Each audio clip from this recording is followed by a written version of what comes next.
Bom dia a todos, especial bom dia para o Newton Cavalieri, diretor do CineCesp, ao jornalista Luiz Arthur Nogueira, né, que ambos vêm nos ajudar aqui a realizar um segundo debate dentro, né, de um programa que o Instituto de Engenharia está realizando, que se chama Instituto de Engenharia Debate a Eficiência do Estado Brasileiro.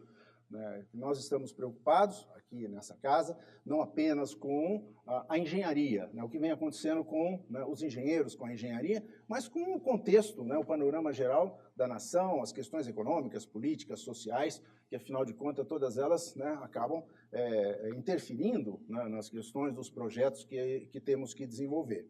E é nesse sentido, Newton, que eu gostaria de fazer uma primeira provocação para você, dizendo o seguinte: os maiores problemas que nós estamos enfrentando hoje no Brasil, eles ganham muito espaço na imprensa, sem dúvida, mas pela questão mais pelo enfoque político. A pergunta que eu te faço é o seguinte: está faltando engenharia para resolver as grandes questões do nosso país? Francisco, acho que sim, viu? Acho que, principalmente, você tocou num ponto fundamental. Está faltando engenharia, né? E quando a gente fala em engenharia, a gente pensa sempre em planejamento. Eu acho que falta engenharia, falta planejamento no governo. Aliás, até mais do que isso, né? Eu acho que está faltando uma engenharia aplicada, um planejamento para o desenvolvimento do Estado brasileiro, né? E aí isso nos remete à questão principal, né, que é tema desses debates que estão sendo realizados no Instituto de Engenharia, né, que é a questão da eficiência do Estado brasileiro, né? O Estado brasileiro tem se mostrado muito ineficiente, principalmente nas funções básicas e de responsabilidade do Estado no investimento na infraestrutura do país. E isso tem causado uma dificuldade muito grande e se reflete em toda a cadeia da economia brasileira, né? A partir do desemprego, né, da baixa renda, né, e dos benefícios que a infraestrutura, vamos dizer, fornece para o país, né, para investimentos da iniciativa privada. Luiz, o que você acha disso? Olha, eu queria primeiro agradecer o convite, o Instituto de Engenharia, por esse honroso convite. É um prazer estar aqui com você, Francisco, Newton. Sabe que, por uma enorme coincidência, hoje eu sou editor da revista Isto é Dinheiro, e a revista completou 20 anos faz 2 semanas.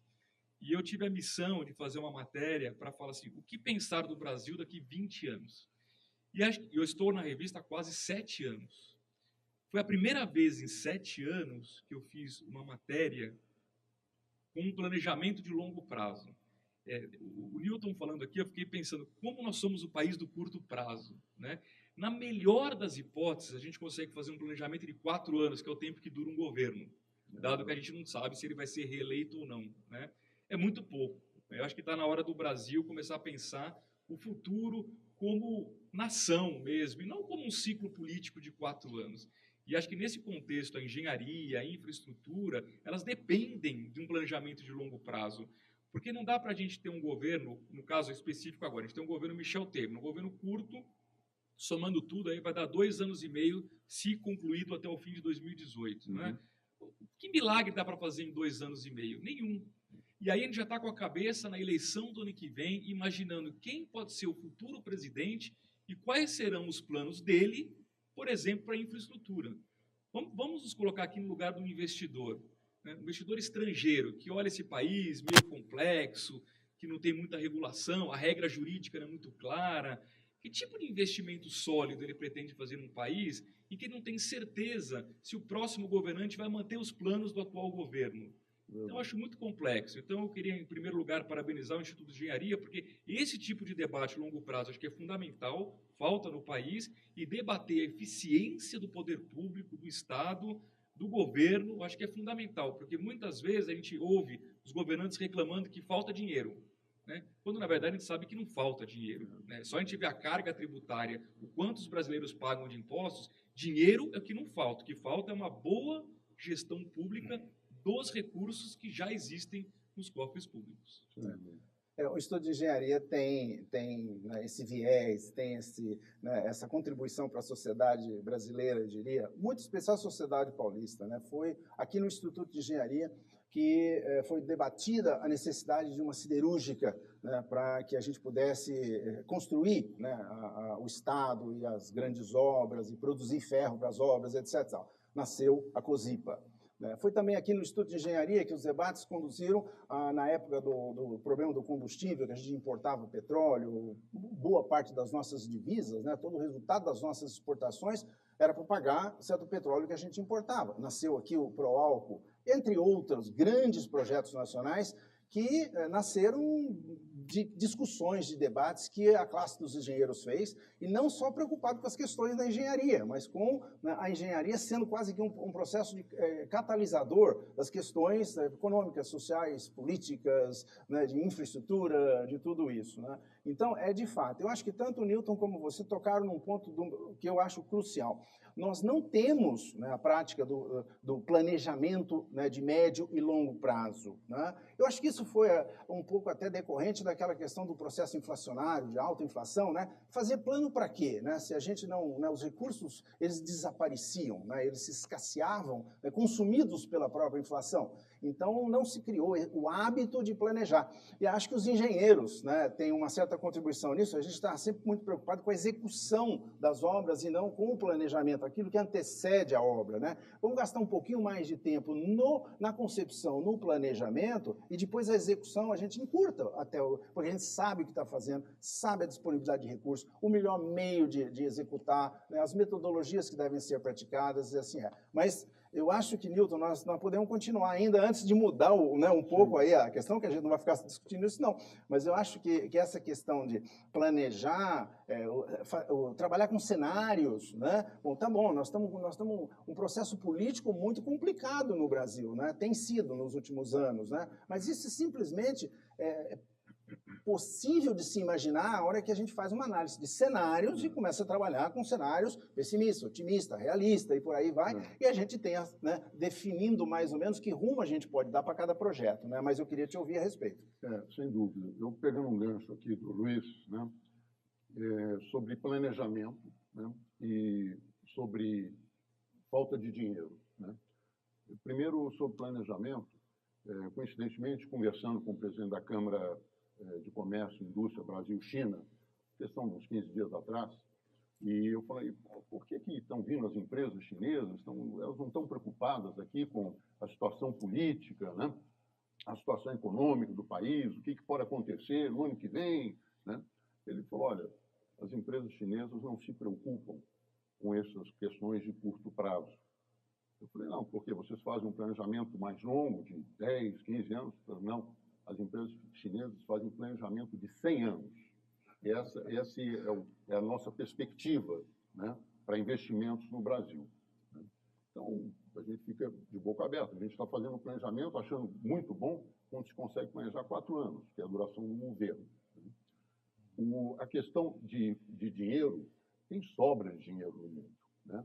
Já tem países pagando taxa negativa, né? Então, cabe a nós, né, brasileiros, né, engenheiros, né, atrair esse capital para o Brasil, né?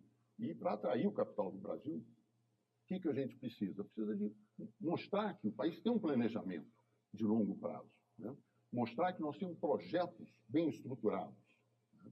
O governo do Estado de São Paulo, sem querer fazer propaganda do governo do Estado, mas a concessão de 2 rodovias recentemente, né? Aliás, até são reconcessões, né? São novos contratos, e aqueles agregaram alguns trechos a mais, mas eles fizeram um trabalho de fazer um roadshow na Europa e nos Estados Unidos e atraíram a atenção desse capital que está lá fora, né? Quem ganhou essas 2 licitações foram empresas estrangeiras, né? Um consórcio de espanhola com um canadense e outro um fundo americano. Inclusive uma coisa inédita, foi a primeira vez que um fundo ganhou uma concessão de uma rodovia. Então, é esse trabalho que a gente tem que fazer, quer dizer, é mostrar que o país tem oportunidade e tem viabilidade, né? Eu acho que é dentro dessa linha que a gente tem que pensar e tem que trabalhar. Você sabe, Newton, que eu tive a oportunidade de, há 2 meses, ir para a China pela primeira vez. Eu fui acompanhar uma semana de negócio do prefeito de São Paulo, João Dória. Ele foi, enfim, buscar justamente atrair investimentos aqui para São Paulo, para a cidade de São Paulo. e a gente conheceu ali o leste da China, né? Então, desde Pequim, Xangai, Shenzhen, Guangzhou, cidades assim, fantásticas, né? Você consegue perceber na prática a questão do planejamento ali embutida, como a prioridade é dada para a infraestrutura, para o setor imobiliário, e aquilo ajuda a explicar muito o crescimento chinês, que a gente sabe que é um crescimento elevado. Mas conversando com os investidores chineses, a principal informação que eu consegui extrair deles sobre o interesse de investir no Brasil vai exatamente ao encontro do que você disse. Eles não estão preocupados com o curto prazo.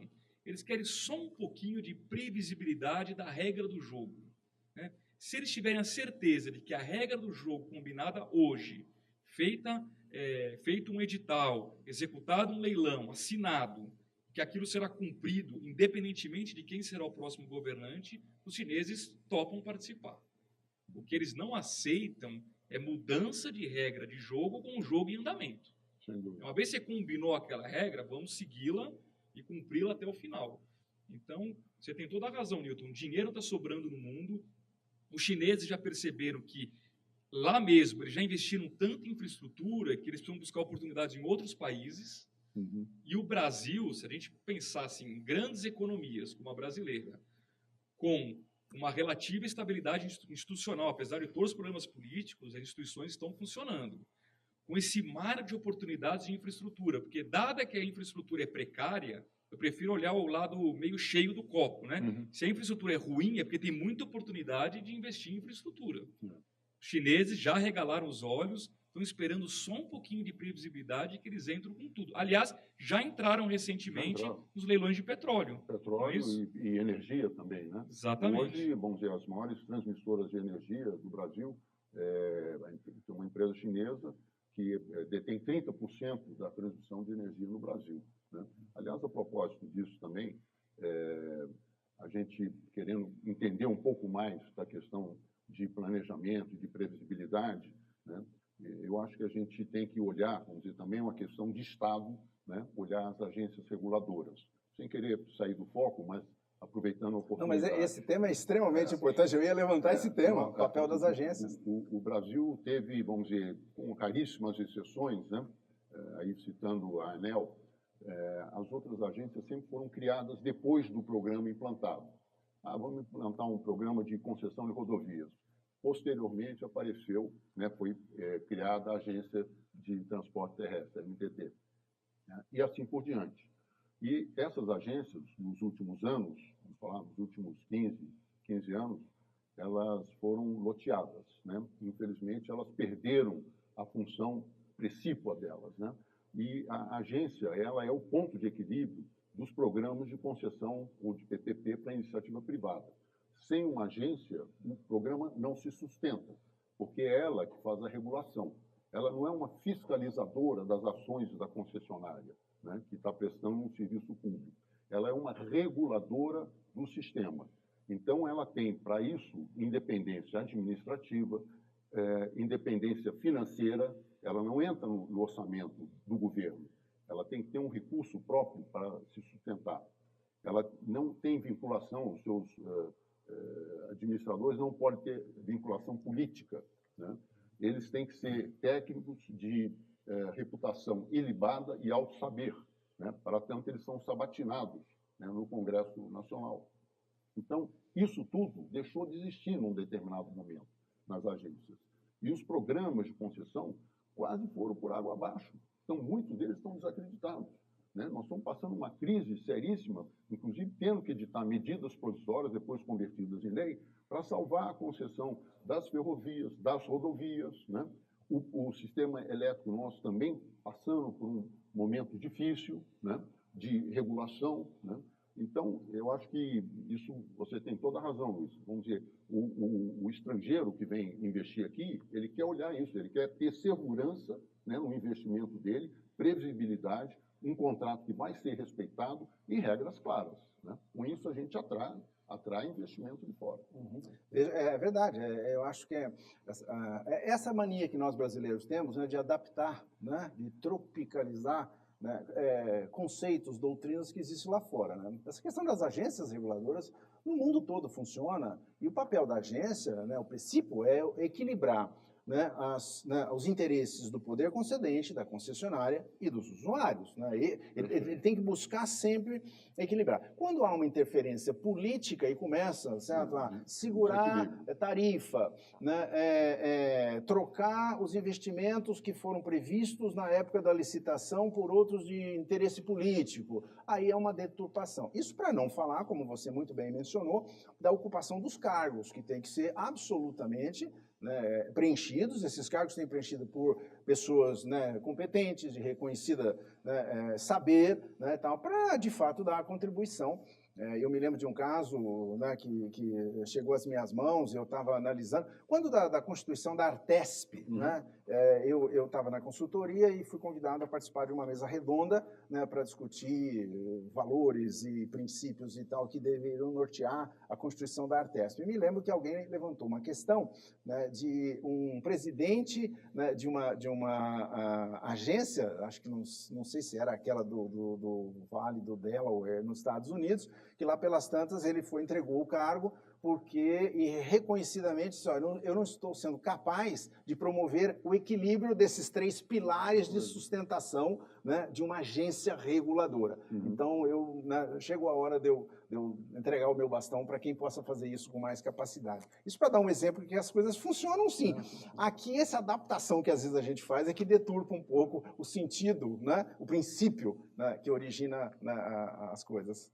Francisco, essa interferência política nas agências reguladoras é lamentável, realmente. Triste, Eu diria que uma forma de você blindar as agências seria você criar mandatos desses dirigentes desatrelados ao período eleitoral, ao mandato do presidente, do governante. Que é também o que se mas inclusive se defende isso até para o próprio Banco Central, né?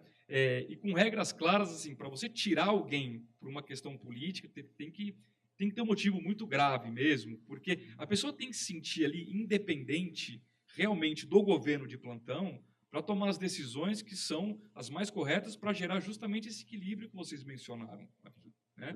Se ela fica sob influência do Palácio do Planalto o tempo inteiro, com medo de tomar as decisões, é óbvio que a agência não vai funcionar.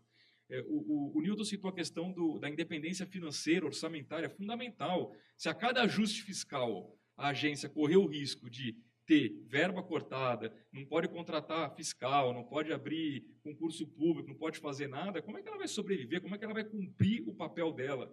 Fica impossível mesmo, né? Então, acho que quanto mais a gente blindar as agências do Poder Executivo, do próprio Poder Legislativo, melhor, porque ela vai conseguir exercer. E eu concordo plenamente. Eu que sou um grande defensor de programas de concessão, de privatizações, porque eu acho que é o melhor caminho mesmo, não só porque o setor privado faz melhor do que o setor público, mas também porque o setor público, infelizmente, atualmente, está quebrado, não tem dinheiro. Então, já que não tem dinheiro, deixa o setor privado fazer. Já que eu defendo isso, eu preciso, por coerência, defender a solidez, o fortalecimento de todas as agências reguladoras. E você veja o seguinte, né, só para pegar também na continuidade dessa questão do poder privado, né, da iniciativa privada, fazer melhor do que o governo.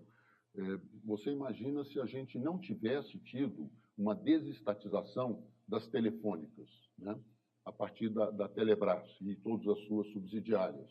Nós hoje acho que estaríamos falando naquele tijolão lá, o PT500, com anteninha, não sei o quê, entendeu? Analógico, né? Isso tudo é fruto de um programa, né, que iniciado lá em 1990, né, que fez o primeiro plano de desestatização, né? Aliás, é interessante essa história, porque se a gente olhar nos primórdios, no tempo do Império ainda, quem começou a investir em infraestrutura foi a iniciativa privada.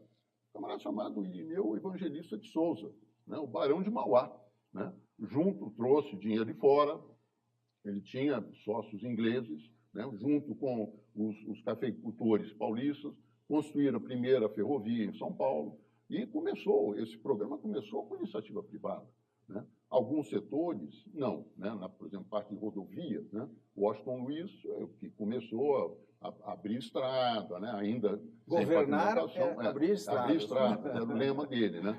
Depois, com Juscelino Kubitschek, quando trouxe fábrica de automóvel para o Brasil, criaram um imposto, se é bom ou ruim, não vamos discutir aqui, mas criaram um imposto atrelado ao combustível que permitiu o Fundo Nacional Rodoviário, que se destinava à construção de rodovias e manutenção de rodovias. Isso deu um impulso grande.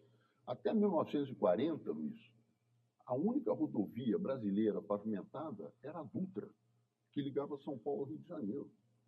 Em 40, nós não tínhamos rodovia pavimentada no Brasil, né? Esse programa de pavimentação foi no governo do Juscelino, né?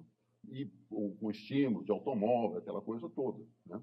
E, evidentemente, né, o governo, quando veio a Constituição de 88, proibiu vinculação de imposto à aplicação direta. Não tem mais isso. Acabou com o Fundo Nacional Rodoviário e com outros tantos, né?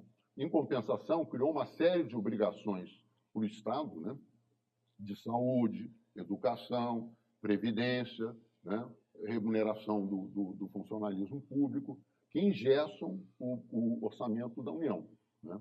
E aí começou o problema. Olha, não tem dinheiro para pagar as previdências, o quê? Tira da infraestrutura, né? Tira dos investimentos, né? Tira da aplicação nos portos, nos aeroportos. Bom, aí vem a terceira parte da história, né? Sei lá, a terceira ou quarta parte, né?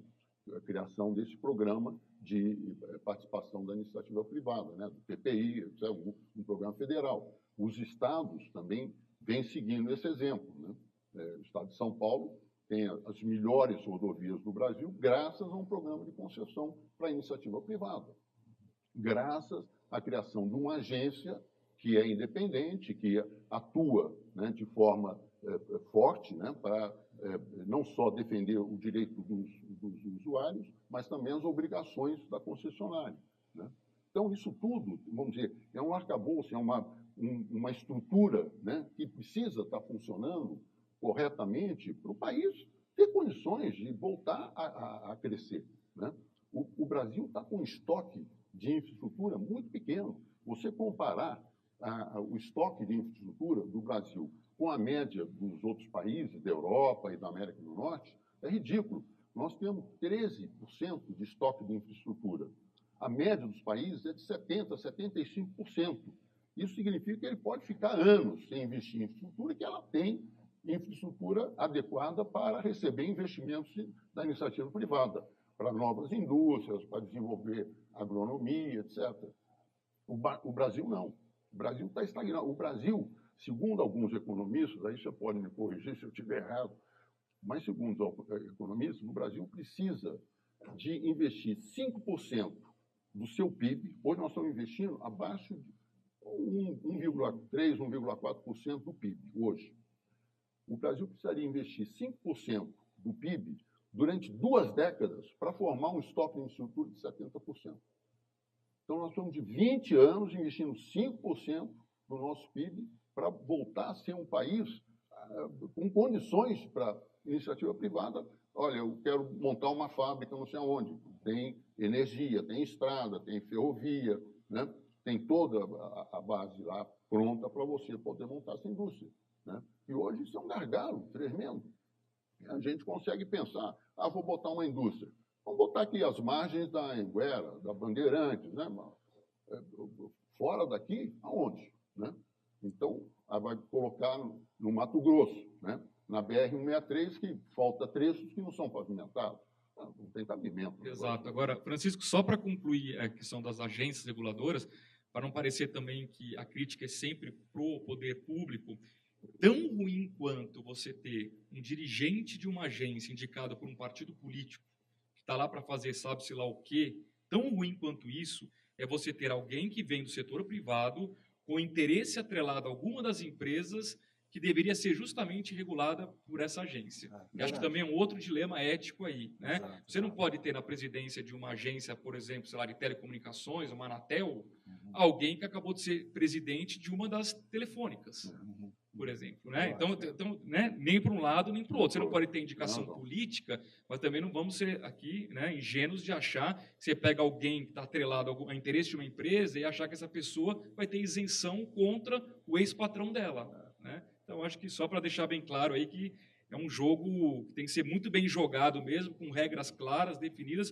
para que a gente tenha lá pessoas isentas e capazes de gerar esse equilíbrio entre todas as partes. Eu queria pegar um gancho nessa colocação sua, que eu queria ouvir o Newton a respeito também. Eu acho nós estamos passando por um momento de grande transformação, né, lato sensu. Né, os valores, os princípios, as crenças, nossas crenças, elas estão sendo colocadas à prova. Né?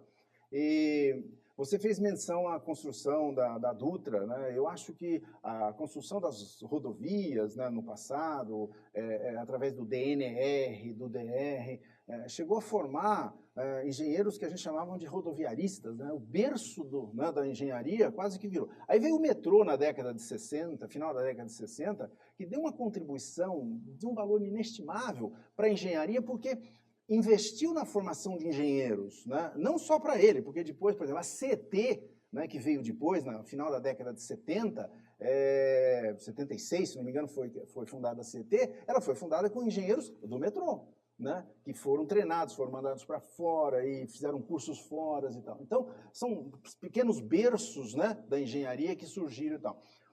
Depois nós tivemos também a construção das hidrelétricas, né, e aí vieram os barrageiros, né, e tal. Bom, mas hoje, né, com tudo isso que está acontecendo aí no país, a gente vê as grandes empresas, né, passando por uma reformulação, né, e, de um lado, sobrando engenheiros engenheiros com uma capacitação muito grande, porque, né, esse movimento todo da Lava Jato não atingiu apenas os dirigentes das empresas, mas as próprias empresas, né? E nós estamos colhendo o efeito disso, né? Eu tenho um certo receio de que, né, numa retomada do crescimento, com o Estado abrindo possibilidades através de licitações e tal, nós vamos ter uma entrada muito forte das empresas estrangeiras. Isso não me assusta, né, quando a concorrência tem que ser leal. Né? Nós temos que comparar a engenharia nacional com a engenharia lá de fora e em condições de competição. Né? Não os nossos engenheiros aqui, certo, com, inclusive, falta de autoestima, né? Né? Por tudo o que aconteceu. Eu queria te ouvir a respeito do como é que está a engenharia nacional agora do ponto de vista empresarial, não só das competências individuais, do engenheiro propriamente dito. Primeiro, eu queria aproveitar a oportunidade para dizer que eu sou um felizardo, né? Porque você citou algumas obras aí e eu queria dizer que tive a felicidade de construir o metrô de São Paulo no seu trecho mais crítico, no centro da cidade. Nós tivemos o primeiro shield, né, no Brasil. Acho que não preciso explicar, nós estamos na casa do engenheiro aqui, não preciso explicar que o shield é o tatuzão, né? Construir uma das melhores e mais importantes rodovias do Brasil, que é Imigrantes, o trecho da Serra, né? E construir uma grande usina hidrelétrica. Pô, você passou por tudo, meu. Sim, exatamente. Por isso eu estou dizendo que eu sou um felizardo. Tive a oportunidade de construir a usina hidrelétrica de Tucuruí. Né? Nossa! Eu estive lá durante 6 anos, né? Com minha família, com meus filhos, etc., que são meio barrageiros também. Mas essas oportunidades a gente viu hoje minguar, sabe? Isso é uma pena, né? E viu outras coisas também, né? Uma coisa que me preocupa muito, né, foi a venda das projetistas. Todas as empresas projetistas importantes, gerenciadoras, né? Gerenciadoras foram vendidas, né, para empresas espanholas, portuguesas, holandesas, inglesas, etc., né? E hoje, salvo honrosas e raríssimas exceções, elas não têm mais controle alguma, ainda sobrou do controle de ter sido vendida para empresas estrangeiras. Isso mostra, vamos dizer, uma fraqueza, né? Fragilidade, uma fragilidade, né? Da engenharia do país, né? Quer dizer, de repente, falou assim, a gente no tempo das barragens estava terminando uma, falou, olha, já está começando a outra lá, já está no desvio. Você ficava louco para enfrentar a próxima, né? E a coisa era assim, tinha uma sequência, né? E, de repente, acabou. Bom, aí acabou também por outros motivos, né? A mudança ambientais, né? A mudança da matriz energética é uma coisa que deve nos preocupar muito, né? Porque não se faz mais usina hidrelétrica no Brasil, né? Isso a gente ouviu de diversas autoridades, né? Eu mesmo tive a oportunidade de questionar o atual ministro das Minas e Energia e falar, olha, como é que está São Luís do Tapajós? Ele falou, esquece, né? Não está nos nossos planos, né? Porque não vai ter mais, né? Então, é lógico que vem aí substituindo fotovoltaica, etc., né? E aí é uma preocupação. A engenharia brasileira tem que estar up-to-date com isso daí para saber, olha, como é que entra a fotovoltaica agora na matriz? Como é que essa questão de geração centralizada e descentralizada, de você colocar no telhado da sua casa painéis fotovoltaicos e, quando te sobra energia, você injetar na linha e fornecer para a distribuidora, né? Como é que isso tudo vai se organizar? Tem um trabalho de engenharia, Francisco, nisso daí, importantíssimo, né? De estruturar como essas coisas novas vão funcionar. A engenharia não cuidando apenas da realização da obra, mas de tudo que antecede, né, do que nós já discutimos aqui, do plano, né, das questões econômicas, das questões ambientais, hoje, que passaram a ter uma importância que não tinha no passado, né? A gente tem que estar preparado para isso, né?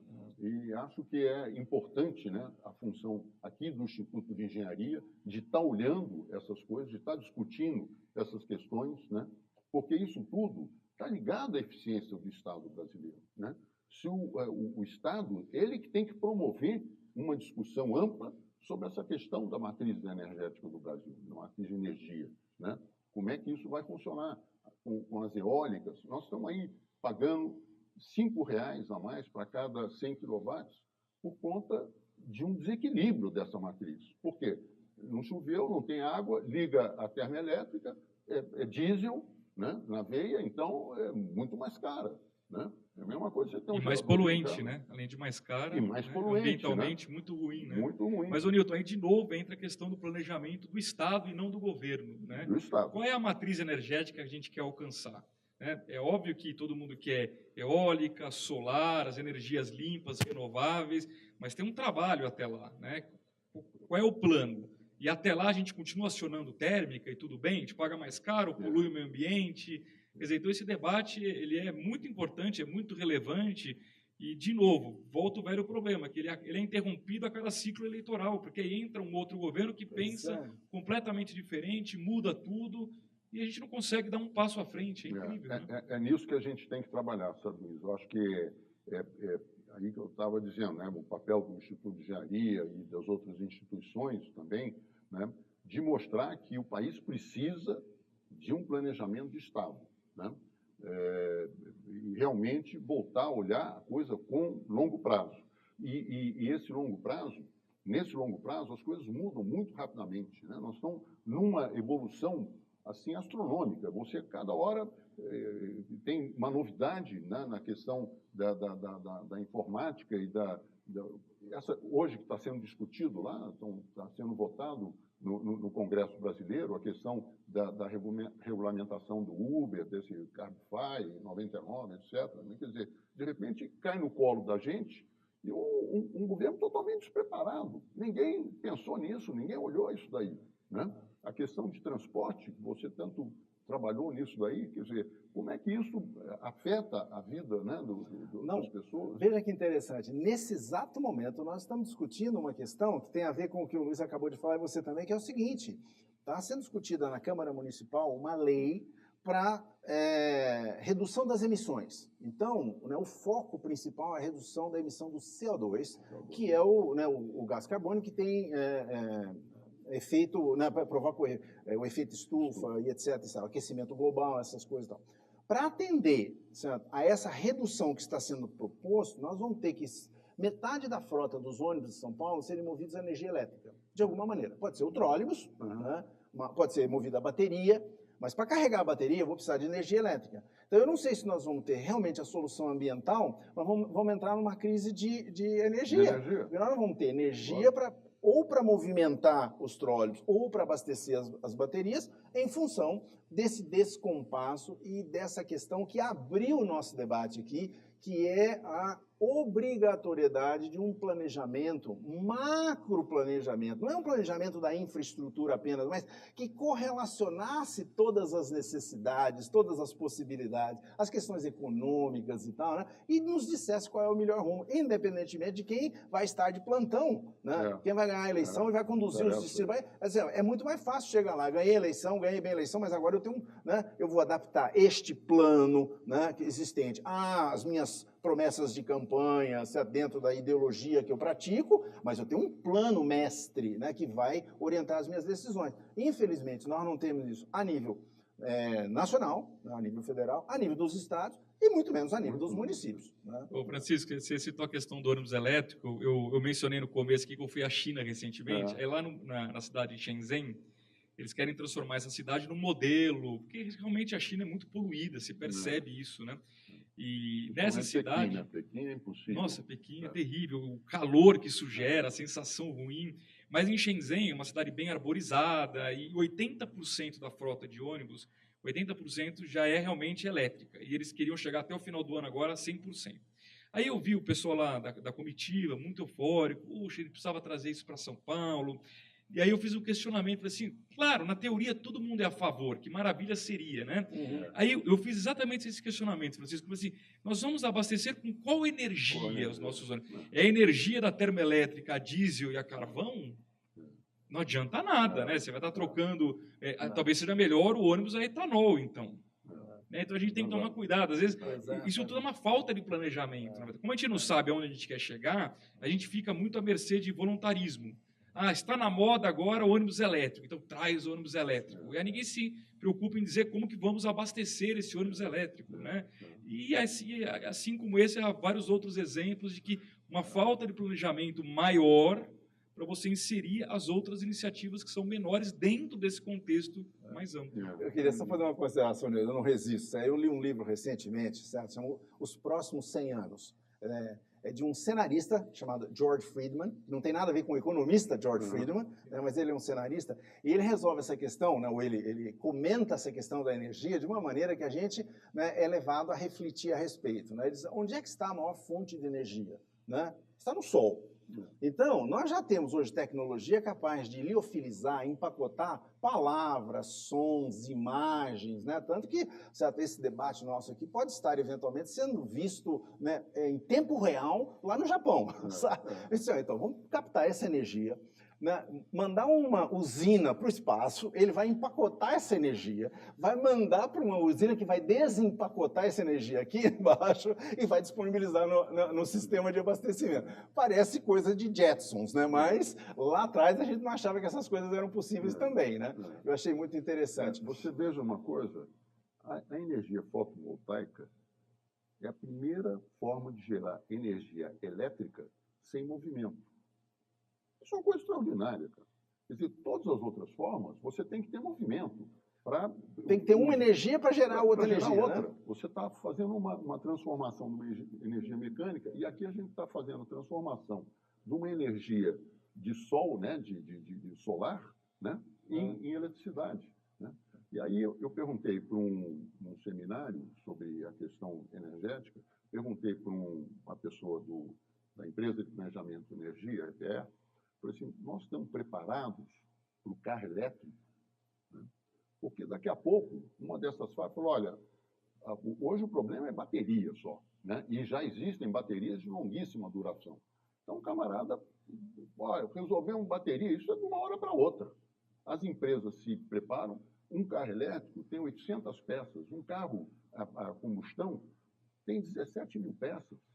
Então, é uma coisa simples de você construir. Quem faz um carro de 15, 17 mil peças, faz um de 800 peças com o pé nas costas, né? De repente, eles põem isso numa linha de produção e, em vez de estar botando o carro a combustão, começa a fabricar carro elétrico. Quem é que vai abastecer isso daí? Nós temos rede de distribuição para isso. Aonde é que nós vamos gerar essa energia, como você falou, né? E isso daí que é geradorzinho que vamos... Né? Então, essas questões, sem dúvida, né? Eu acho que o país tem que pensar nisso, né? E a iniciativa privada, os organismos, nós, engenheiros, temos essa responsabilidade. As universidades têm uma contribuição enorme a dar. Nós temos que fazer um planejamento de longo prazo para o país, né? Para a questão da energia, para a questão dos transportes, né? Uma questão que nós nem tocamos aqui, que é seríssima hoje, que nos afeta de forma crucial, que é a questão do saneamento, né? Quer dizer, nós estamos num país que 50% da população não tem acesso a esgoto. Não tem nenhuma rede de esgoto na frente da sua casa. E desses 50%, só 42% é que é tratado. Quer dizer, não podemos. Quer dizer, e é comprovado que para cada R$1 que você investe em saneamento, você economiza 5 em saúde. E a gente está aí com o SUS, põe dinheiro, põe dinheiro, põe dinheiro. Estão botando dinheiro no lugar errado. Tem que botar no saneamento. A gente acaba com toda a questão dos barrigudinhos. Né? E tem oportunidade também para o setor privado no saneamento. Sem dúvida. Né? Agora, Newton, voltando à questão da energia, é engraçado, né? Quando o Brasil acerta na mosca num item, a gente depois quer jogar no lixo. Estou me referindo ao etanol. Né? Pois é. Referência no mundo, de repente, acho legítimo debater o carro elétrico, mas por que não um carro elétrico que é abastecido por etanol, e o etanol é transformado em energia? Né? Será que faz sentido para a gente defender um carro que a gente abastece na tomada? Será que a gente tem essa matriz energética que, atualmente, por exemplo, está muito poluidora, né? Não está favorável? Enfim, a gente tem que também priorizar as coisas boas do país. Né? Acho que a gente teve um acerto, mas, de novo, a falta de previsibilidade matou quantas usinas aí de etanol? Né? No governo Lula, o etanol era o queridinho, a bola da vez. De repente veio o governo Dilma, e aí, sem entrar em questões ideológicas, políticas, até porque, nesse caso, é uma continuidade de governo, e, de repente, a prioridade foi para a gasolina, né? E não para o etanol. Quer dizer, estamos falando de governos que eram continuação um do outro. Imagine quando você tem uma troca de governo. É uma maluquice. É uma maluquice, né? Você vê, fica ao sabor de quem está lá, tomando conta. Bom, agora eu assumi aqui, deixa eu ver o que eu vou fazer. Né? Eu imagino que é mais ou menos assim. Né? Não existe uma meta, não existe um planejamento, uma coisa traçada, está todo mundo caminhando. Olha, precisamos corrigir um pouco aqui, porque apareceu uma tecnologia nova. Não, precisamos corrigir ali. E realmente tem uma coisa pensada para o país. Né? Nós não podemos continuar nas 3 esferas, trabalhando assim de orelhada, como diz o outro. Né? Não, é impossível isso. Ô, Newton, eu tenho aqui uma questão que veio. Bom, essa conversa nossa, esse debate está sendo gravado, ele depois vai ser disponibilizado no site do Instituto de Engenharia, nas redes sociais, né? Aqui o Instituto de Engenharia está conectado. Está ao vivo também no Facebook agora. Né? E no Facebook. Deve ser um internauta que mandou isso aqui para nós, aqui, que me fez chegar essa questão, que é o seguinte, a pergunta para você é: por onde nosso próximo presidente deveria começar a resolver nossos problemas de infraestrutura? São tantos que tem que montar várias frentes, eu acho, ao mesmo tempo. Né? E a gente tem capacidade para isso. Né? Eu acho que tem que chamar a iniciativa privada para participar. Eu acho que é inadequado, por exemplo, o governo tem empresa que quer construir ferrovias, né, que quer construir estradas, né, que quer fazer projeto. Né? Isso é uma fase seguinte do planejamento. Quer dizer, o governo tem que estar, vamos dizer, num processo de planejamento, mobilizando a iniciativa privada. Nós temos empresas de consultorias de altíssimo padrão no país. Né? Então, tem que chamar essas empresas para participar desse programa, né? De traçar um planejamento para o país. Agora, é lógico que um governo com duração de 4 anos e sem um plano ainda formado, a gente vai sofrer durante algum tempo. Né? E estamos sofrendo. Talvez o principal, Newton, seja não começar do zero. Né? Aproveite o que tem de bom desse governo, né? Que bem ou mal tem um plano aí de concessões colocado na praça, com muito atraso, é verdade, mas se o próximo governo deixar paixões políticas de lado, pegar o que tem de bom e dar andamento, a gente já ganha tempo. Se for começar do zero, fazer tudo de novo, refazer todos os projetos, aí não avança nada. Em 4 anos não dá tempo. Isso você tem toda a razão, Luiz. Eu acho que tem que pegar já do que está estruturado, né? Já está feito, acelerar isso daí, né? E todas as questões outras, essa questão das agências, né? Vamos dizer, tem uma lei tramitando aí para melhorar a organização das agências. Eu já acho que está muito bom. Basta a gente efetivamente aplicar o que está na lei, e o que está na lei que rege, que disciplina as funções dos funcionários das agências. Também tem uma lei específica para isso. A própria lei das estatais também, né? A lei das estatais. É só cumprir a lei nova, que é boa, já resolve o problema. Né? Então, se a gente pegar daí, quer dizer, o governo que entrar, pegar daí e falar, olha, vamos trabalhar em cima disso daí, chamando a iniciativa privada, honrando os seus contratos, né? Mostrando transparência, né, nas coisas. Isso é outro fato também que é importantíssimo. Né?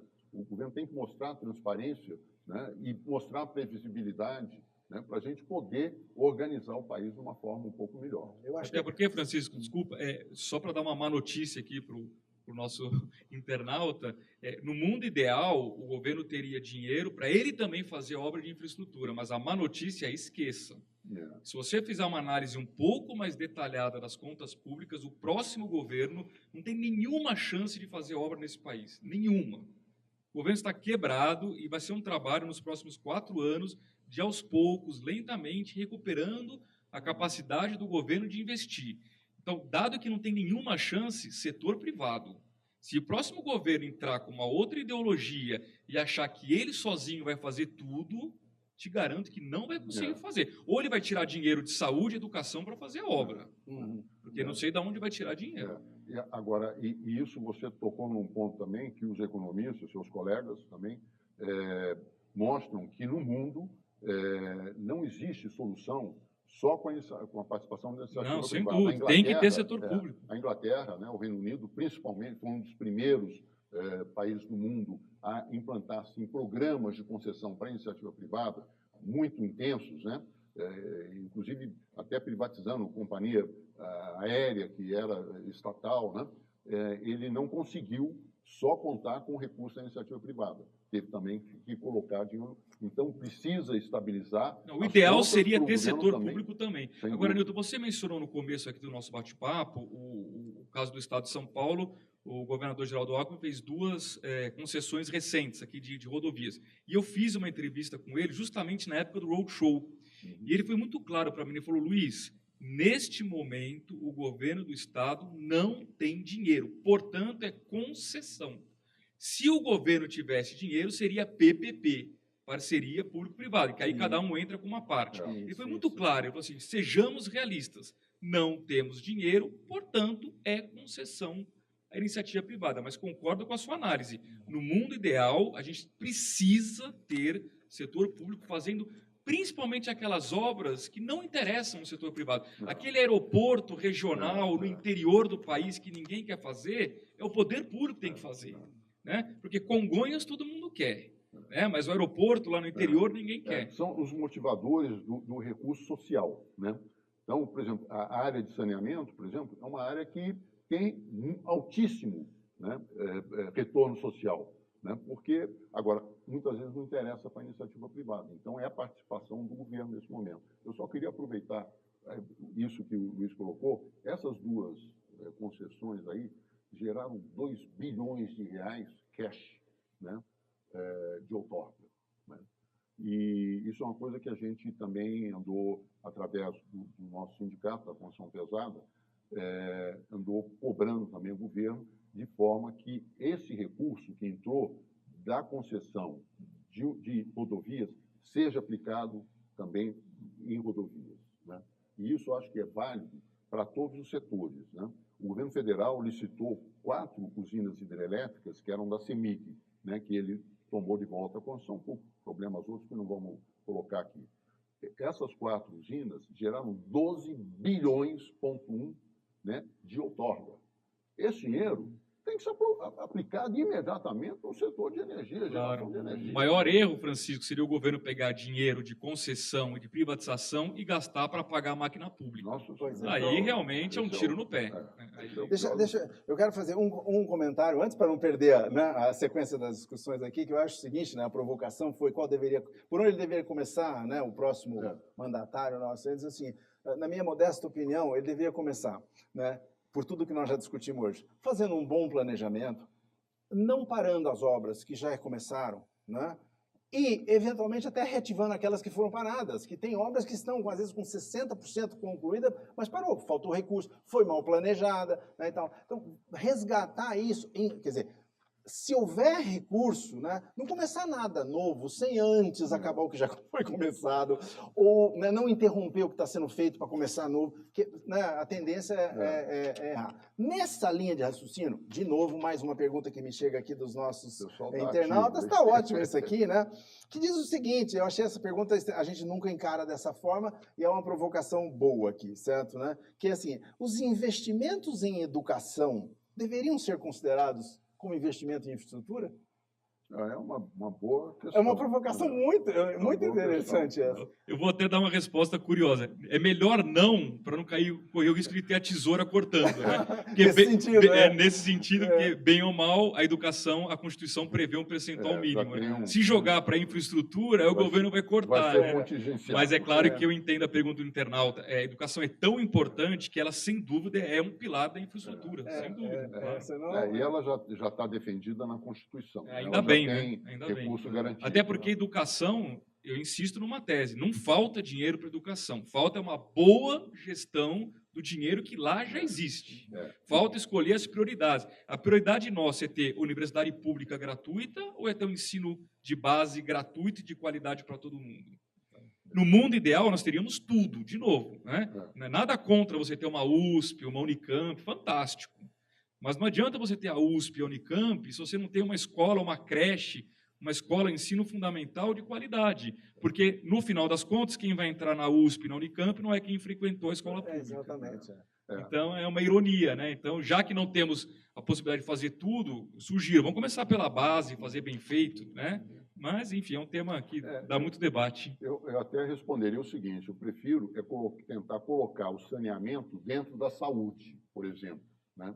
Quer dizer, o saneamento ter recurso obrigatório na Constituição. Dizer, olha, faz parte da saúde, né, o saneamento. Então, ele vai ter uma parcela garantida do orçamento da União e depois dos estados, etc., para investimento em saneamento. Acho que nessa linha da educação, né, Luiz, é extremamente interessante, e a gente tem discutido isso aqui no Instituto de Engenharia, que é o seguinte, antigamente, né, você falou da educação de base, depois da graduação, né, virou um certo modismo, todo mundo, né, ir buscar o seu MBA, etc. Acontece o seguinte, que, né, o engenheiro que sai da escola, né, com conhecimento de engenharia, esse conhecimento dele, ele não vai durar mais do que uns 5 anos. Ele vai precisar de voltar para a escola, né, ou então para instituições como a nossa aqui e congêneres, né, para continuar o seu aperfeiçoamento, porque a mudança tecnológica acontece, né, numa velocidade e numa proporção tão grande, né, que não dá para você, não dá para ser, né, eu tenho 40 anos de engenharia, né, de formado, eu sou da turma de 75 do Mackenzie, né, aquilo que eu aprendi lá, olha, mas assim, eu diria que hoje 20% eu estaria praticando, né? Sabe? Desde a forma como a gente fazia uma planta, fazia um desenho, que você vai para o computador e faz tudo lá, né? O cálculo, né? Os modelos que você tem, né? Tudo isso, né? Quer dizer, mudou de uma tal maneira que a necessidade de uma educação continuada, né? Quer dizer, além, é a base, é o meio e depois o profissional, né? Que obrigatoriamente tem que estar, certo, né? Atualizado, porque senão ele é atropelado. Né? Ô, Newton, eu me lembro que eu fiz há alguns anos uma matéria sobre educação, um tema que eu acho apaixonante, e eu entrevistei a Viviane Sena, que é a presidente do Instituto Ayrton Senna. Ela me falou um número que eu nunca mais esqueci, que é estarrecedor. De cada 10 alunos que entram no ensino básico, fundamental, apenas 5 concluem o ensino médio. Então, você já tem uma evasão de 50%. 50% você já, infelizmente, já tirou. Dessa metade que conseguiu se formar, desse bolo aqui, de cada 10, 8 não têm o mínimo do conhecimento de língua portuguesa. E 9 não têm o mínimo de matemática.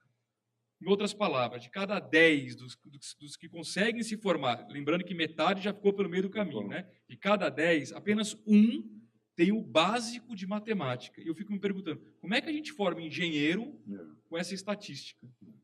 É um gargalo enorme, né? E eu espero sinceramente que o Brasil volte a crescer e que daqui a algum tempo a gente esteja aqui debatendo de novo a falta de engenheiros, que a gente debateu na década passada. É verdade. E esse debate vai voltar, pode escrever. Em parte porque a gente não consegue formar engenheiros por essa deficiência na educação básica, e numa outra parte porque eu estive recentemente na FEI, em São Bernardo, o que eu ouvi de jovem engenheiro no último ano ali, se formando, está indo trabalhar no mercado financeiro, porque não tem oportunidade na engenharia, é um número assustador. E acreditem, a hora que essa pessoa entra num banco, começa a ganhar bônus, e começa a ver como o mercado financeiro dá dinheiro, para ela voltar para a engenharia, não volta. Exatamente. Então a gente vai sentir falta de mão de obra de engenharia de novo daqui a alguns anos. Pode escrever. Eu acho que esse seria um bom problema para a gente enfrentar. Né? Tomara que esse problema volte. Tomara que ele mas a gente tem que estar preparado para enfrentá-lo, porque o problema vai nisso. voltar. Hoje, infelizmente, o problema é o desemprego. Mas amanhã vai ser a falta de mão de obra de novo. Né? Ô, Newton, assim, como é que você vê a questão dos investimentos? Agora vamos falar de dinheiro, certo? Né? O Luiz vai ficar muito à vontade nessa parte, né? Porque os nossos orçamentos, né, eles são muito travados. Né? Eu vejo aqui o de São Paulo, que eu conheço um pouco, até porque passei pela Secretaria de Finanças do município um tempo, mas, assim, a capacidade de investimento da cidade, o nosso orçamento aqui é de 54 bilhões, né, o orçamento do município. Mas a capacidade de investimento está restrita a, no máximo, 10% disso. No mais, são obrigações, sejam com a educação, pagamento da dívida, precatórios. Sobra pouco para o investimento, para uma necessidade como a que você, né, já levantou hoje aqui no nosso debate. Né? Quer dizer, nós somos extremamente necessitados de infraestrutura, mas que não tem dinheiro para fazer isso. Esse é um problema crucial. Né? Eu digo que é vamos dizer, o dilema dos estados, né? Dos estados enquanto nações. Né? Ele tem que se preocupar com investimentos que são quase que obrigatórios, né, do Estado, que é saúde, educação, segurança, né, transporte, previdência, tá? Ou vai priorizar investimento em infraestrutura. Né? É lógico que ele tem que priorizar esses investimentos que são obrigatórios, primeiro no Brasil, são obrigatórios. Né? Então, tem que trabalhar em cima desses recursos, primeiramente. E, lógico, o contingenciamento, né? Quer dizer, essa redução, né, da aplicação dos recursos do Estado vai em cima da infraestrutura, né? Vai em cima das obras. Né? E a saída para isso, né, para começar a movimentar novamente essa máquina, é chamar a iniciativa privada. Não tem outra saída. No momento, não tem outra saída. Né? Você veja o orçamento, né, que a União mandou para aprovação no Congresso, ela prevê um déficit de 159 bilhões de reais. Quer dizer, é um orçamento que já prevê um déficit, né, autorizado. Né? Quer dizer, olha a situação que nós estamos nesse país. Né? Então, não tem como fazer milagre. Agora, eu acho que isso também passa por uma questão da qualidade do gasto. Né? Existe, vamos dizer, estudos, até outro dia, num evento aí do Banco Mundial, o diretor do Banco Mundial para o Brasil mostrou, vamos dizer, a perda, né, dos recursos, né, do orçamento do Estado, né, com má aplicação do dinheiro. Eu não diria nem que, vamos dizer, que tenha roubo, vamos dizer assim, né, mas é aplicado de uma forma ineficiente. Né? Então, o país resolve construir uma ferrovia de interligação leste-oeste, a famosa FIOL, uma ferrovia, no estado da Bahia, ligando Ilhéus esqueço o nome da cidade, Caetité. Em Caetité, o que tem? Tem lá uma jazida de minério de ferro. E tem uma empresa privada que tinha interesse em exportar esse minério de ferro por um porto que também não existia, que é em Ilhéus. Né? Hoje, se você for olhar essa ferrovia, depois de 10 anos que ela está em construção, ela tem uns pedaços de ferrovia. Quer dizer, esse trechinho não liga nada com nada. Esse outro trechinho também não liga nada com nada. Esse trecho aqui foi feito um corte em solo e não foi feita a drenagem. Foi tudo lógico, né? Não precisa nem ser engenheiro para saber que a chuva vai... Acho que um exemplo muito parecido é a transposição do Rio São Francisco também, né? Um trecho foi concluído, o outro não, então não liga, né? Não liga. Então, né? Isso é má aplicação do dinheiro. Quer dizer, vamos fazer um planejamento melhor, quer dizer, é a responsabilidade do governo. Então, a primeira coisa que o cara tem que fazer, quem tomar posse aí, é dizer, olha, vamos gastar com muito cuidado. Quando você tem pouco dinheiro em casa, você fala, vamos construir aqui uma churrasqueira. Não, espera um pouquinho, né? Vamos ver quanto é que dá aqui para comprar comida, né? Para pagar a escola dos meninos, para a saúde, pagar o plano de saúde, não para de pagar. Né? E essa tarefa do governo, quer dizer, é melhorar a qualidade do gasto. Tem que vir um Banco Mundial, né? O BIRD lá, um camarada que é alemão, né? Que trabalha e vem aqui no Brasil e diz, olha, vocês estão gastando mal o seu dinheiro. Né? Porque eu acho que essa Luiz vai dar uma contribuição. Eu não sei se você concorda comigo. Eu vi de um amigo, né, que existe uma máxima, dinheiro não tem cor. Né? Aí esse amigo me disse, não, tem e muito. Certo? Aquele que é obrigação é vermelho. Né? Você não, isso é obrigatório, né? Aquilo aí você vai ter que pagar. O amarelo é aquele que você pode decidir, né? Você faz o seu gasto. E o verde esse eu vou gastar no jantar. Mas dinheiro tem cor, sim. E às vezes eu acho que os administradores, principalmente os administradores públicos, não encaram dessa forma, né? Não, dinheiro não tem cor. Tanto faz botar aqui como botar lá. Mas, Luiz, esse assunto é não, sem dúvida. seu. A análise do Newton foi perfeita. O governo está quebrado mesmo, o rombo é enorme, o orçamento é engessado. Os gastos com a Previdência só vão crescer, não vou gastar tempo aqui falando de reforma da Previdência, mas se a gente não fizer alguma coisa, a Previdência vai comer o orçamento inteiro, mesmo, chega a 80% daqui a 10 anos. O ministro Meirelles recentemente falou num seminário que eu acompanhei, hoje o orçamento federal, do total, os 55% vai para a Previdência. Daqui a 10 anos vai chegar a 80%. Não vai sobrar dinheiro para a infraestrutura mesmo. Né? Mal vai sobrar para saúde e educação, quanto mais para infraestrutura. Agora, mas para tentar dar um passo além, o que eu deixaria como sugestão para o próximo governo? Criar algum mecanismo, claro que com a sua devida fiscalização, que é importante, algum mecanismo que possibilite que estados e municípios possam contrair empréstimos internacionais desde que esse dinheiro seja carimbado para a infraestrutura. Por quê? Porque, embora seja um empréstimo num contexto em que estados e prefeituras estão já endividadas, você está defendendo mais endividamento? Sim, porque é um endividamento bom. Se é um endividamento com dinheiro carimbado para a infraestrutura, isso vai gerar obra, gera renda, gera emprego, gera maior arrecadação no próprio município, inclusive, e, portanto, uma capacidade maior dele honrar aquele pagamento. E, claro, gera o quê? O legado da infraestrutura. Então, me parece coerente você defender que os estados e municípios possam se endividar se for para algo positivo. O que é inadmissível é você permitir endividamento para pagar a máquina pública. Isso aí não tem debate, não tem questionamento, não pode. Agora, qual é o risco? Se você não tiver uma fiscalização, o governante diz que vai se endividar para fazer infraestrutura, o dinheiro vai pelo ralo e paga funcionalismo público. Veja, nada contra funcionário público. É que um endividamento só faz sentido se ele for gerar um benefício concreto, um legado para a sociedade, que no caso é a infraestrutura. Então, já que o governo não tem dinheiro, vejo dois caminhos. Um que o Newton falou muito bem, iniciativa privada, e o segundo é o setor público buscar linhas baratas no exterior com dinheiro carimbado para a infraestrutura.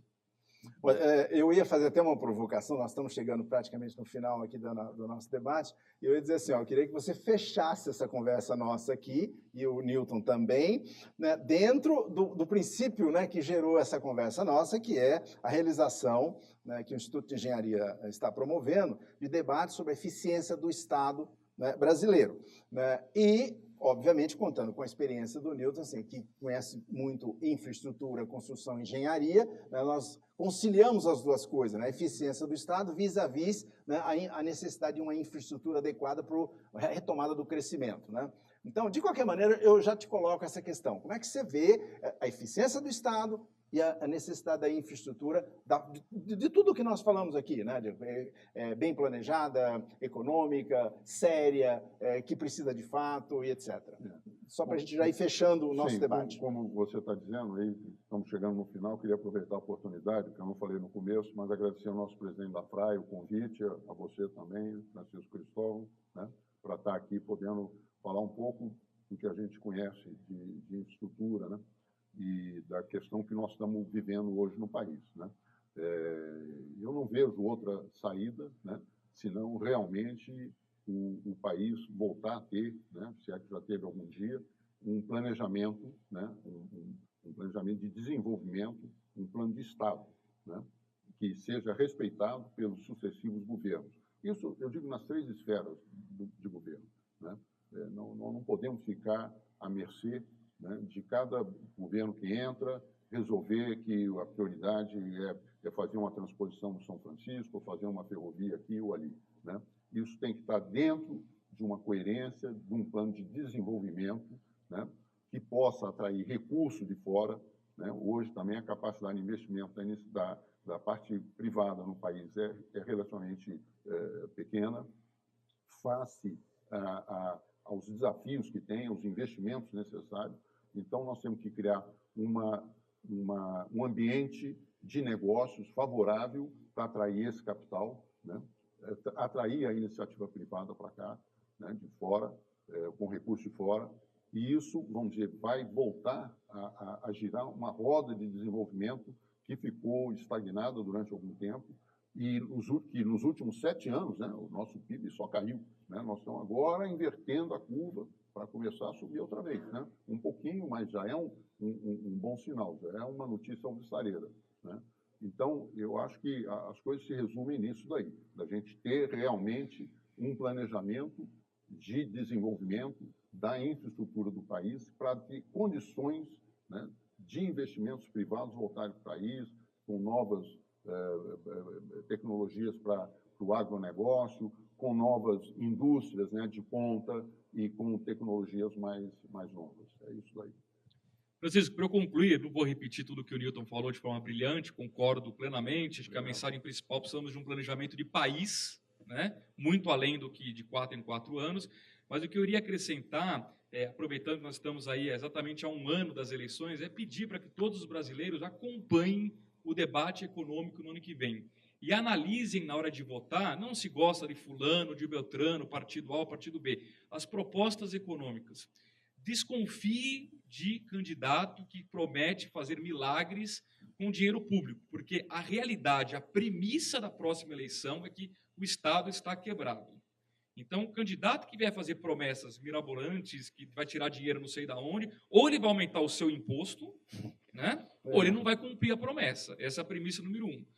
Dado que o Estado não tem dinheiro, eu prefiro agendas econômicas que chamam a iniciativa privada para jogar o jogo junto, né? Aquela agenda econômica que é só o Estado faz tudo, infelizmente hoje não cabe no país, eu não acredito nela, não tem dinheiro, não vai dar certo. A iniciativa privada tem que jogar junto. E aí as propostas econômicas que chamarem o setor privado para participar, com regras claras e com fiscalização, como a gente mencionou no começo aqui, as agências reguladoras de olho nesse mercado, porque também deixar tudo na iniciativa privada também não dá certo, você tem que ter uma boa regulação. Eu acredito nesse projeto de país, independentemente de quem vai ganhar. Para mim, pouco importa o partido, pouco importa o candidato. O que para mim interessa é a agenda econômica, é nessa agenda que eu acredito.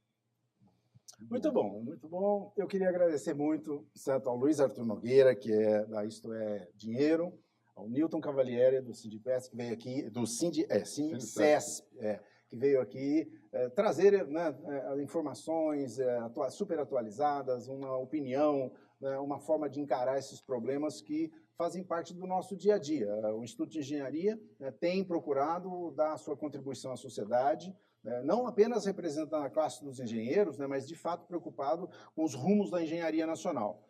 E o presidente Lafraia traçou alguns objetivos aí estratégicos, né? Ele está extremamente preocupado com o planejamento interno do Instituto de Engenharia para que a gente tenha um papel de destaque na sociedade e possa, de fato, ajudar, né, na tomada de decisão, levantar os problemas da maneira mais adequada, né, discutir as soluções e depois auxiliar, principalmente, né, as autoridades, os governantes, né, na tomada de decisão. Muito obrigado, certo, aos dois, por essa participação aqui conosco. Tá? Obrigado.